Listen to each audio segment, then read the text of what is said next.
Bonjour, je suis Juliette Marais, je suis actuellement dans le jardin de Maciuti à Los Angeles.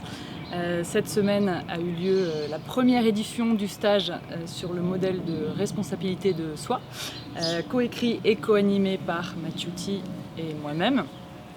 Alors qu'est-ce que c'est que le modèle de responsabilité de soi? Peut-être en une phrase, c'est comment est-ce que lors d'une équilibration en Touch for Health, on redonne l'autorité à la personne et comment de cette manière elle peut peut-être retrouver sa capacité à faire ses propres choix dans sa vie en général.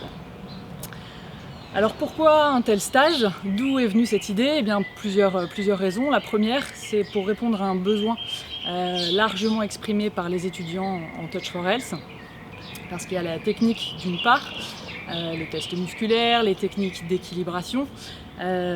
Cette technique peut être acquise relativement facilement par la pratique et par un travail personnel. Ce qui pose plus de difficultés, c'est peut-être l'attitude à adopter, en particulier dans les phases de dialogue. J'ai constaté que à peu près 80% des questions que posent les étudiants et des difficultés qu'ils rencontrent concernent la définition de l'objectif, l'utilisation des métaphores et en effet plus généralement les phases de dialogue d'une séance en Touch for Health.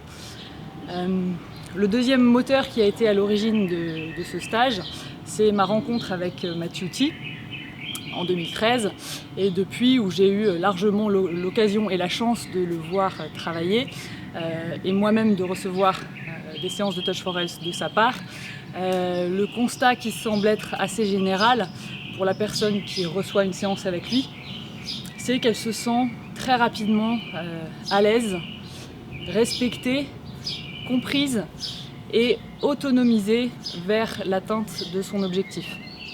Alors quand on le regarde faire comme ça a l'air simple et presque facile, mais en pratique c'est vraiment tout autre chose.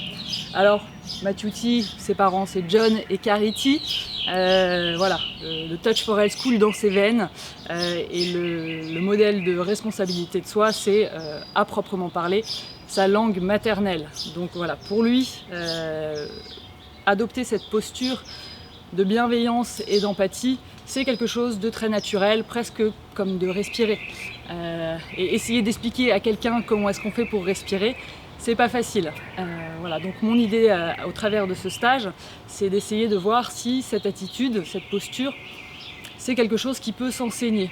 Parce que voilà, après avoir suivi de nombreux stages avec lui, quand le stage était encore pas trop loin, j'avais une idée assez précise de cette posture-là et j'arrivais à peu près à la reproduire.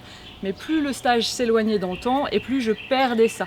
Donc la question, ce stage un petit peu comme un laboratoire, c'est de voir si cette posture peut être traduite en directive, en principe que tout le monde serait capable de suivre, hein, parce que le Touch for Health c'est vraiment un outil qui se veut accessible à tous, ça doit pouvoir s'appliquer aussi à l'attitude, à la posture et aux phases de dialogue. Donc ce stage est basé sur énormément de démos, de pratiques et de débriefings poussés pour que chacun puisse s'approprier et se nourrir en fonction de ses besoins, en fonction de son histoire, en fonction de sa pratique, de ce dont il a besoin pour tenter de s'approcher un petit peu plus de cette posture. Cette posture qui a aussi une histoire, hein, parce que John et Carity ont énormément puisé dans les travaux notamment de Carl Rogers, mais aussi Virginia Satir, Thomas Gordon. Voilà, et peut-être je dirais le dernier moteur qui a été à l'origine de cette idée, de cette écriture et de ce stage, c'est quand on replace le Touch for Health plus généralement dans le contexte de la kinésiologie et encore plus généralement dans la relation d'aide. La technique, c'est une chose. À mon sens, c'est important de ne pas se perdre dans les outils, de rester sobre dans le choix de ces outils pour en avoir une bonne maîtrise et que ça, ce ne soit pas un sujet qui soit une source d'inquiétude pour le praticien et surtout pour le praticien débutant. Mais il y a aussi toutes les questions de fond que ça peut poser, le système de croyance qu'on peut avoir derrière ça en tant que praticien, et le fait que redonner l'autorité à la personne pendant la séance, lui faire confiance pour avoir les bonnes informations et pour faire ses propres choix et pour être la meilleure personne pour faire ses propres choix. C'est pas facile du tout. Voilà, c'est une posture qui est très exigeante parce que ça fait peur tout simplement. Lâcher le contrôle, ça peut faire peur et ça implique aussi que nous, en tant que personne, en tant qu'être humain, on ait aussi nos propres réponses. Voilà, donc c'est une posture exigeante et la tentation est grande d'aller plutôt dans une exploration horizontale des outils, de se dire voilà, ça me bouscule, ça m'inquiète un petit peu, donc je vais plutôt aller apprendre un autre outil, encore un autre outil. Donc voilà, mon invitation à travers ce stage, c'est vraiment d'aller non pas horizontalement mais plutôt verticalement, dans la profondeur, voir de quoi, voilà, quelle est la posture derrière cette attitude, derrière ce modèle de responsabilité de soi. Et que chacun s'engage dans cette aventure exaltante, cette quête presque du modèle de responsabilité de soi. Mais voilà, peut-être la meilleure personne pour en parler, je dirais le modèle parfaitement intégré quelque part de responsabilité de soi, c'est Mathieuty qui va avoir quelques mots à vous dire à propos de ce stage. So Matthew, thank you very much for joining this SRM Self-Responsibility Model Adventure with me. Would you like to tell us a little bit about how it went for you and did you like this experience? Okay, yes. So I was listening to in French. I'm not sure I understood all the French, but it seems like you explained very much in depth what was the idea behind the workshop, what we did in the workshop. So I'm not quite sure what to add, but just my personal reflection. For me, right from Touch for Health 1, I'm always teaching Touch for Health, and so that means I'm always teaching self-responsibility model. So how people feel going through their ranges of motion, whether they want to use a touch reflex or not use a touch reflex, it's always respecting the person and adapting the system to the person and not the person to fit the system. So I think I'm always teaching, showing and telling what is self-responsibility, but then some people say, oh, I see what you're doing, but when I try to do it, I'm not sure I'm getting it right. Am I really in self-responsibility? It's hard to do what seems easy when you do it. So I have tried over the years many times to emphasize even more self-responsibility. In particular, in the metaphor workshop and especially the metaphor instructor training, I've introduced some concepts from Virginia Satir.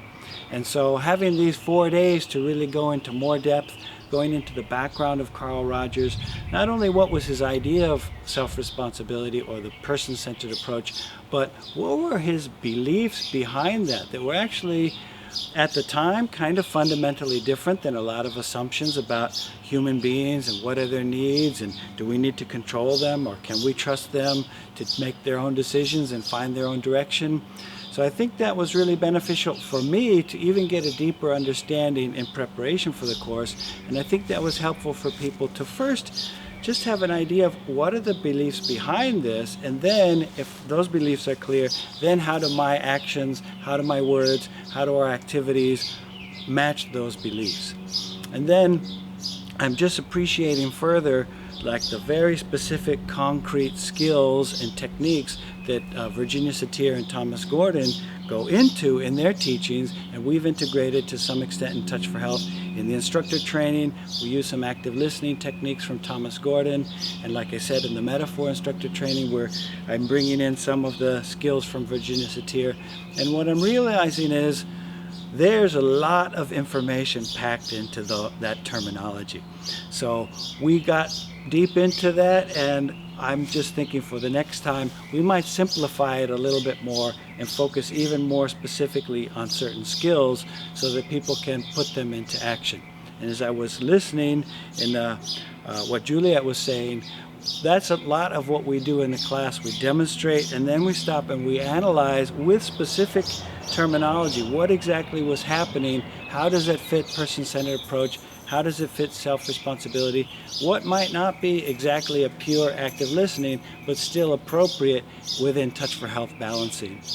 And so having that vocabulary is very useful and necessary, but just to some extent we're just going to have an experience, and then we'll talk about, well, what was that experience? And even if we don't match it to the specific vocabulary, we will be reinventing the vocabulary, because that's something that I learned from Carl Rogers, that he said, well, if this is a truth, I don't need to explain to you how you will find this truth in your life. Take this truth and then go forward in your life, and you will rediscover all of the same principles. So part of the workshop is always going to be kind of a spontaneous, new rediscovery of what is self-responsibility for each of us. So looking forward to the next time we do this. Maybe some of you would like to join us. Until then, enjoy Touch for Health.